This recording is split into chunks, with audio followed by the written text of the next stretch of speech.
Hello, friends. Welcome to Stories with Arna.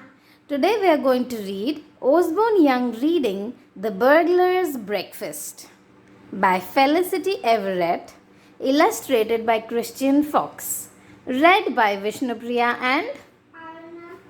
Great. So, burglar means thief. That's another word for thief. And thieves are those people who take other people's things without asking. And that's called stealing. And that's not a nice thing. No. So, let's start reading. Chapter 1 Breakfast. Alfie Briggs was a burglar, but he wasn't a good one. Tonight, he had stolen a broken lawnmower and a bird. A talking bird. It almost woke up the whole street. "Stop, thief!" said the bird. And Alfie is saying, "Button it, bird brain." After a hard night, Alfie liked to go home to a tasty breakfast. Breakfast was his main meal of the day. He always ate at least 3 courses. Let's see what is the breakfast that he is thinking about. Toast with jam and butter, some fruit, jam, waffles, maybe tea, coffee, milk, sugar. Okay, so this is his kitchen and it looks like a very messy kitchen. He tried to make sure he never ran out of the 5 breakfast foods he liked best. Looking around his kitchen, it was easy to see what they were. So let's spot all those items. I see. Buy more fruit. Cornflakes. Waffles. Sardines. Eggs, 3 dozens, it says. Chapter 2 No breakfast. Alfie's stomach gave a hungry growl.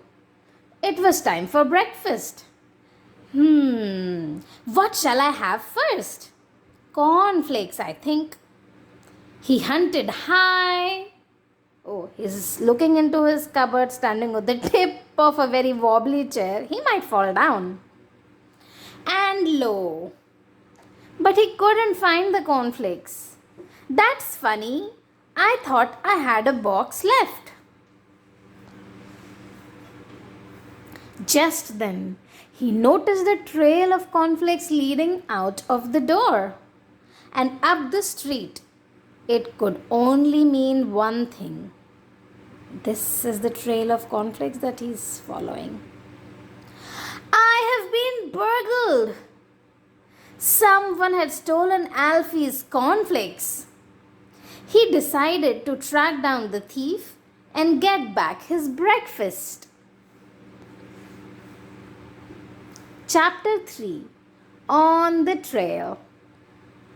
Nose pressed against his magnifying glass, Alfie followed the cornflakes trail. Just wait till I find out who stole my cornflakes, he's saying. He followed the trail into the park. He followed it to Pet's Corner. The thief would be sorry he had stolen from Alfie. Suddenly, Alfie came face to face with the thief. The thief looked even grumpier than Alfie. What's more, he had 2 sharp horns. Oops! Nice goat, said Alfie. The goat glared. Perhaps he didn't like having his breakfast interrupted. I don't think I want cornflakes after all. Too crunchy. And he just decided to leave the goat alone. On his way home, Alfie thought about what he'd have for breakfast instead of cornflakes. Scrambled eggs. Nice and runny with lots of butter, he thought. Feeling happier, he strode along when Crunch!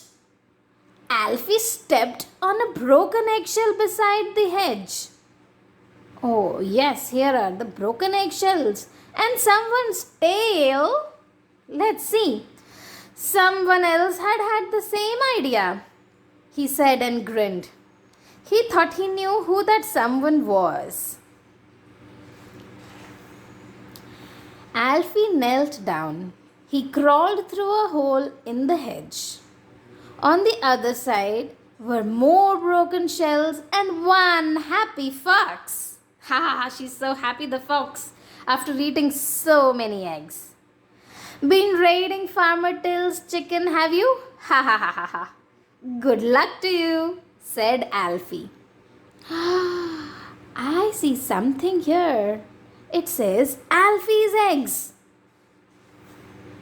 The fox ran off. Alfie spotted something. The little rascal! Those eggs weren't Farmer Till's at all. They were mine. Alfie was cross. Cross is another word for angry. First, his cornflakes had been snaffled by a greedy goat. Now his plan for eggs had been scrambled by a cheeky fox. He stomped home. He flung open his front door. Then he stormed into the kitchen. Chapter 4, Cat and Mouse.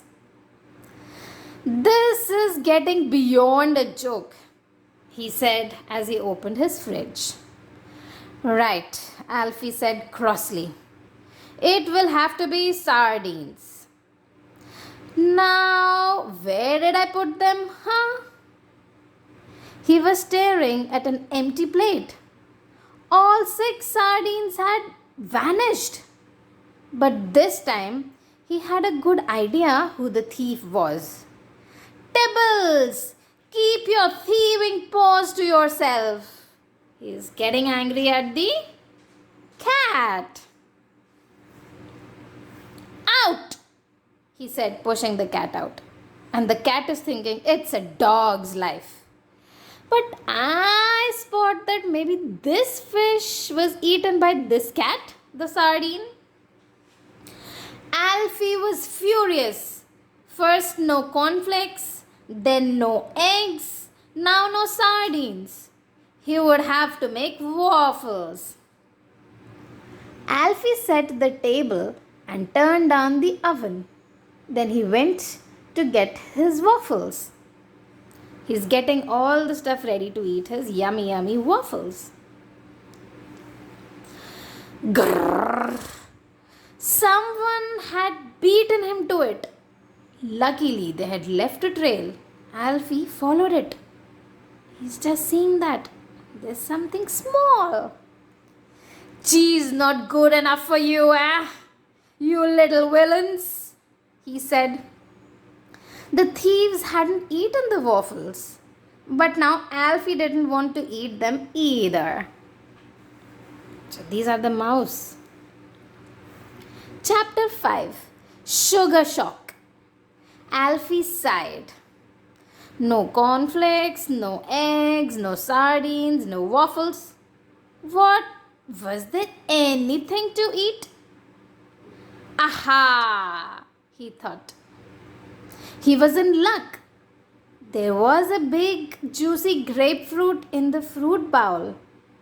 Lovely, said Alfie. He licked his lips. I'll just get the sugar. Oh, but as soon as he picked up the sugar box, do you spot some things here? Ants! Yes.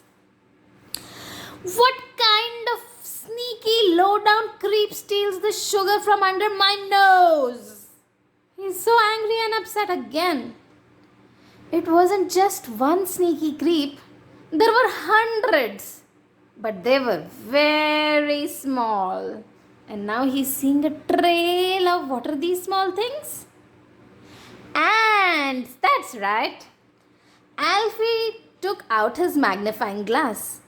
He'd soon find out who was making off with his sugar. Chapter 6. Still no breakfast. In his magnifying glass, what do we see? That's right, ants carrying sugar. By the time Alfie had solved the mystery, there wasn't a single grain of sugar left. Alfie felt hungry and very, very cross. No cornflakes, no eggs, no sardines, no waffles, he yelled. A few seconds later, he had no grapefruit either. Smash! He got so upset that he just flung out the grapefruit, which crashed into the window. Oh, what good is a grapefruit without any sugar? He's saying. Poor Alfie. Then he paused. Oh dear, maybe this was how people felt when he burgled their houses. Alfie felt ashamed. But he also still felt hungry. There was only one thing left to do. He would have to go out for breakfast. If I'm going to buy breakfast, I'll need to find some, what do you call that stuff? Money! That's what the dog is thinking. And he's searching for money inside his sofa. Wow. Chapter 7. Paper Plan. At Rosie's cafe, Alfie ate an enormous breakfast. But even that didn't cheer him up. I don't want to be a burglar anymore. But what else can I do? As he drank his coffee, Alfie glanced at a newspaper. He read something which gave him an idea.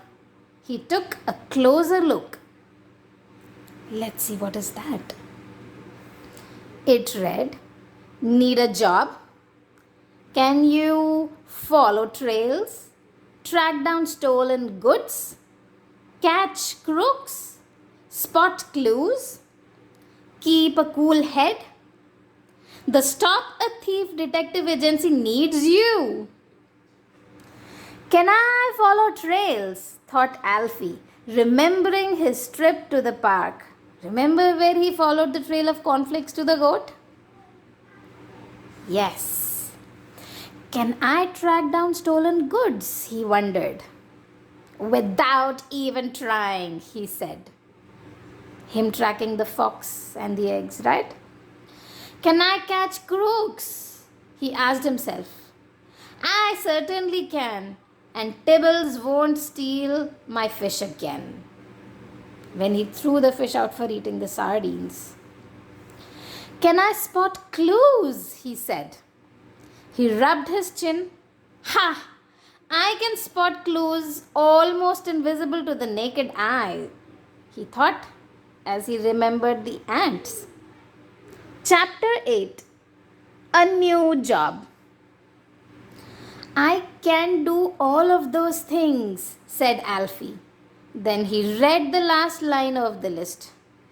Can I keep a cool head? Him remembering as he threw the grapefruit through the window, right? Well, I can do most of those things. Alfie shrugged. He hadn't been cool about the grapefruit. But who can keep their cool when they are very hungry? The Stop a Thief Detective Agency gave Alfie a job the same day. The boss had never known anyone like him. Caught red-handed. He was catching thieves while they were doing the robbery in the act. So he was turning out to be a very good detective here. Alfie caught more crooks in his first week than all the other detectives put together. And he never stole another thing. Not even breakfast. That was a nice book. I hope you enjoyed reading with us. Don't forget to subscribe so that we can read more wonderful books together. See you next time. Bye-bye, friends.